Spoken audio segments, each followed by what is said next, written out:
जिन्होंने, मैं समझता हूं कि 3.5 साल तक कौम का वक्त ज़ाया किया।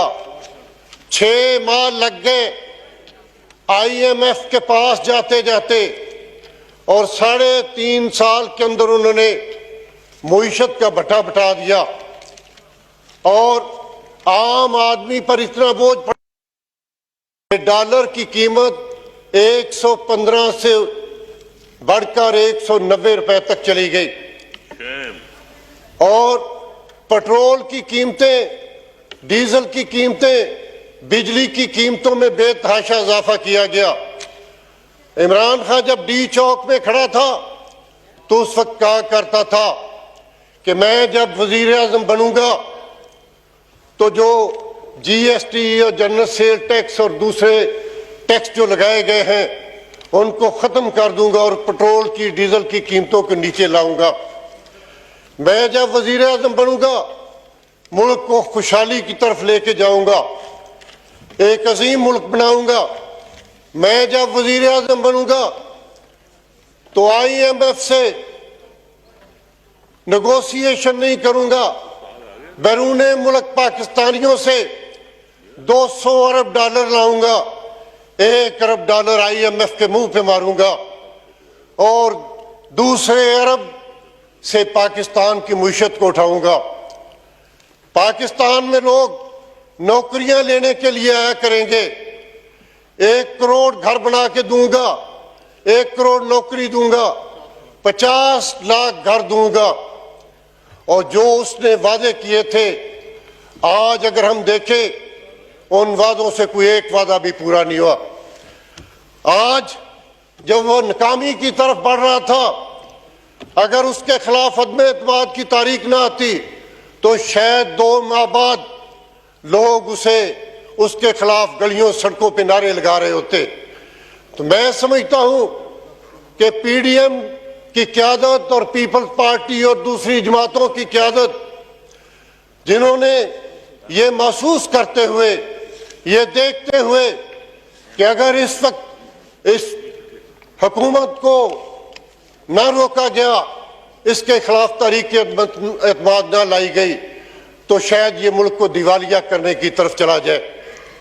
और इसमें कोई दो राय नहीं, पाकिस्तान की मुईशत उस हाल तक पहुंच चुकी थी। तो क्या मैं पूछना चाहता हूं जनाब स्पीकर कि क्या जो अदम एतमाद की तारीख लाई गई वो पाकिस्तान का मुरवजा कानून जो है वो आईनी तरीका दस्तूर में मौजूद नहीं है? जब एक पार्टी जो हुकूमत में होती है उसके पास अक्सरियत नहीं रहती, उसके इत्तेहादी उसे छोड़ गए, उसके वो लोग 20-22 उसकी अपनी जमात के लोग उसको छोड़ गए, तो मैं समझता हूं कि वो जो साथ लाए गए थे 2 साल तक पार्टी के अंदर रह के हक व सदाकत की आवाज बुलंद करते रहे। क्या ये हमारे राजा रियाज साहब टीवी पे बैठ के नहीं कहा करते थे कि पाकिस्तान में करप्शन जो है 5 गुना 500 गुना बढ़ गई है? क्या हमारे PAC की चेयरमैन खान साहब नहीं कहा करते थे कि पेट्रोल की कीमतें, डीजल की कीमतें और बिजली की कीमतें जो है उनमें बेतहाशा इजाफा हो रहा है और लोग हमें, कल को हम हलकों में जाएंगे तो लोग हमें वेलकम नहीं कहेंगे? तो मैं समझता हूं कि इमरान खान की सियासत ये सियासत है कि जो लोग उसके साथ आते हैं तो वो सब अच्छे होते हैं और जब उसके साथ इख्तलाफ करके उसका साथ छोड़ते हैं तो वो तरह तरह के अलकाबात से उनको नवाजते हैं। आज वो कहते हैं कि ये 20-20 करोड़ लेके चले गए। क्या उन्होंने किसी एक मेंबर के खिलाफ साबित किया कि उसने पैसे लिए हैं? क्या जो इल्जामात उसने लगाए हैं उनमें कोई एक इल्जाम जो है उसमें भी कुछ सदाकत है?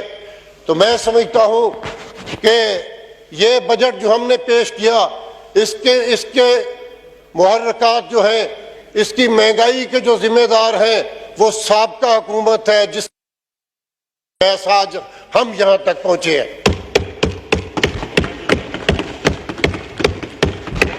जनाब स्पीकर, आज मैं ये बात पूछना चाहता हूं कि मेरा कप्तान आज हुकूमत से बाहर निकलने के बाद एक कागज लहराता फिर रहा है कि मेरे खिलाफ साजिश हुई है,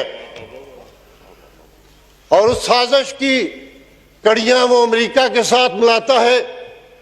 कभी हमारे मसल्ले अदारे जो हैं उनको मुर्द इल्जाम ठहराता है, वो अदारे जो हमारी इस्तेकाम के ज़ामन हैं, हमारी मुल्क की सलामती के ज़ामन हैं, और हम कभी भी नहीं ये बात चाहते कि वो सियासत में अपना कोई ऐसा किरदार अदा करें कि हुकूमतें तोड़ने और बनाने में उनका कोई किरदार हो। इस बात का खमियाजा हमने पाकिस्तान बनने के बाद बहुत भुगता। आधा पाकिस्तान हमसे जुदा हो गया, और मैं समझता हूं कि बार बार के जो मार्शल लॉ थे उनका पाकिस्तान को बहुत नुकसान हुआ। जो मुल्क कायद-ए-आज़म रहमतुल्लाह अलैह की क़यादत में एक जमहूरी अमल के नतीजे में मार्ज़ वजूद में आया था, जिसको बनाने के लिए पूरी कौम मुत्तहिद हो गई थी, किसी मसलक का सवाल नहीं रहा था, किसी कौमियत का सवाल नहीं रहा था, सब लोग कायद-ए-आज़म के झंडे तले इकट्ठे हुए थे, तो अल्लाह ताला ने पाकिस्तान को मार्ज़ वजूद में दिया।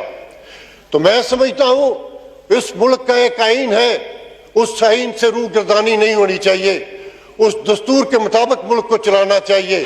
अगर कोई भी अदारा जो है उससे बाहर निकल के काम करता है तो मैं समझता हूं आइन की खिलाफ वर्जी करता है। आज मैं जिस खत लहराने की बात कर रहा हूं, जिस साजिश की मैं बात कर रहा हूं, वो साजिश की कड़ियां अमेरिका के साथ और पाकिस्तान के अदारों के साथ मिलाने की कोशिश की जा रही है।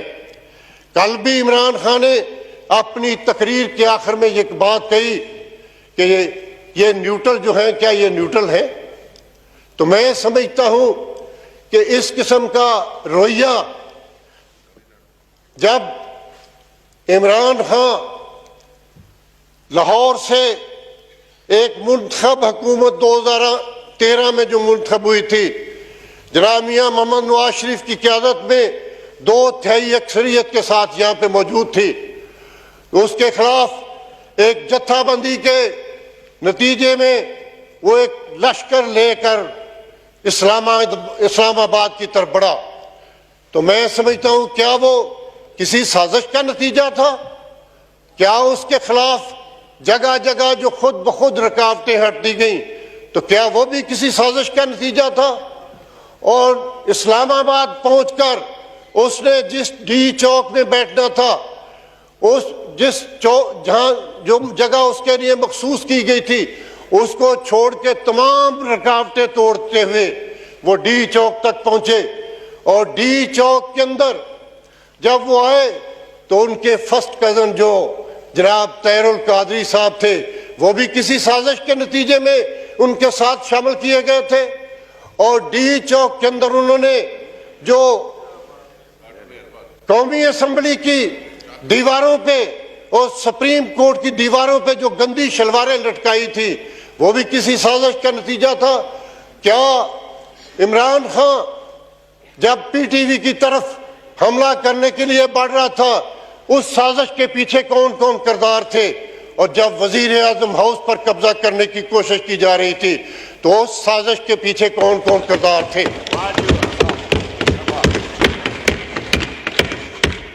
मैं पूछना चाहता हूं कि आज जो शख्स साजिश का तज़किरा कर रहा है, उसकी पूरी जिंदगी जो है वो साजिशों की इबारत है। मैं समझता हूं कि उसने कोई काम ऐसा नहीं के साथ शामिल साजिश मुंसलिक ना हो। आज मैं अगर ये बात कहूं कि गोल्ड स्मिथ के घर जाना भी कोई साजिश थी, क्या जमाइमा के हाँ जो बच्चे पैदा हुए वो आज जो गोल्ड स्मिथ के घर में परवरिश पा रहे हैं, वो किस साजिश का नतीजा है? और अगर मैं ये बात आज कहूं कि क्या जब वर्ल्ड चैंपियनशिप इमरान खान ने जीती थी,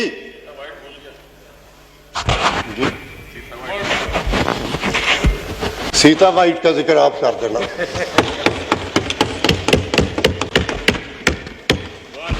क्या आज मैं सोचने पे मजबूर हूं कि जब वर्ल्ड कप इमरान खान जीत के लाया था तो वो पूरी कौम की इज्तिमाई काविश का नतीजा था, और उसके नतीजे में जितनी फेम इमरान खान को दिलवाई गई, उसके नतीजे में कैंसर अस्पताल बनाने के लिए जो एक तैयारी की गई और उसके बाद जो उसको एक मुआशरे के अंदर इज्जत दिलाने की कोशिश की गई, तो मैं समझता हूं कि ये सारा खेल जो है किसी साजिश का नतीजा है और इसके ताने माने जो है वो बड़ी गहरी साजिश होगी।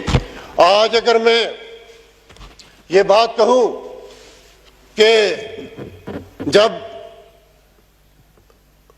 इलेक्शन 2018 हो रहे थे तो उसमें इमरान खान को फैसिलिटेट करने के लिए सरायकी सूबा के लोगों को साथ किसने शामिल किया था, वो साजिश किसने तैयार की थी, तो मैं समझता हूं कि ये सारे मामला जो हैं ये पाकिस्तान की तबाही का बायस बने।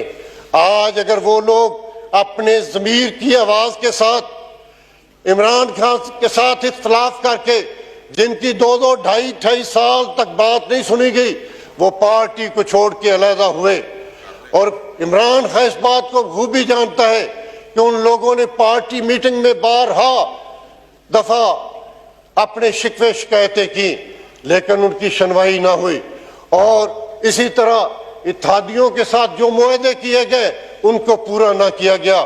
तो जब टेलीफोन कॉल सिस्टम बंद हो गया तो आज इमरान खान कहता है कि अल्लाह ताला किसी को न्यूट्रल होने का हुक्म नहीं देता।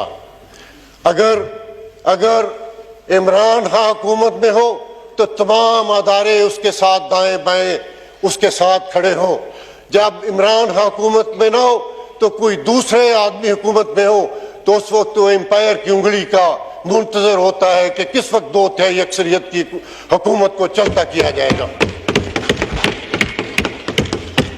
तो यही वो सारी कहानी है जिसके नतीजे में आज हम महंगाई की चक्की तले पिस रहे हैं।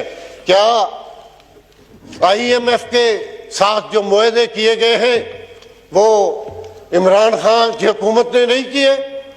क्या उन सख्त मुआहदों की रोशनी में जब इमरान खान को नजर आया कि मेरी हुकूमत जाने वाली है तो क्या उसने तेल की कीमतों में कमी ना की, जबकि आलमी मार्केट में तेल की कीमतों में इजाफा हो रहा था?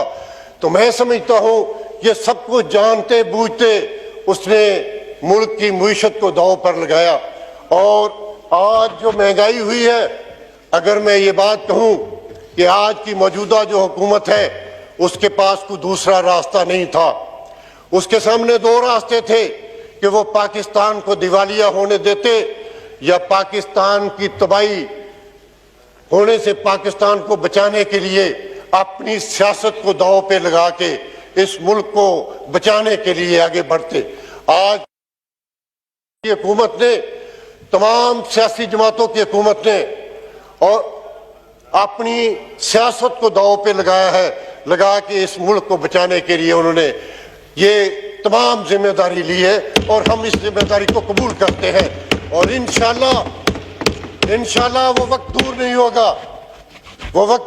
होगा कि हम इन मुश्किलात पे काबू पाएंगे और इस मुल्क को बहरानों से निकालेंगे और ये मुल्क इंशाल्लाह तरक्की करेगा। जनाब स्पीकर, आखिर में मैं चंद एक अपने हल्के के मसाइल की तरफ तवज्जो देना चाहता हूं। जनाब स्पीकर,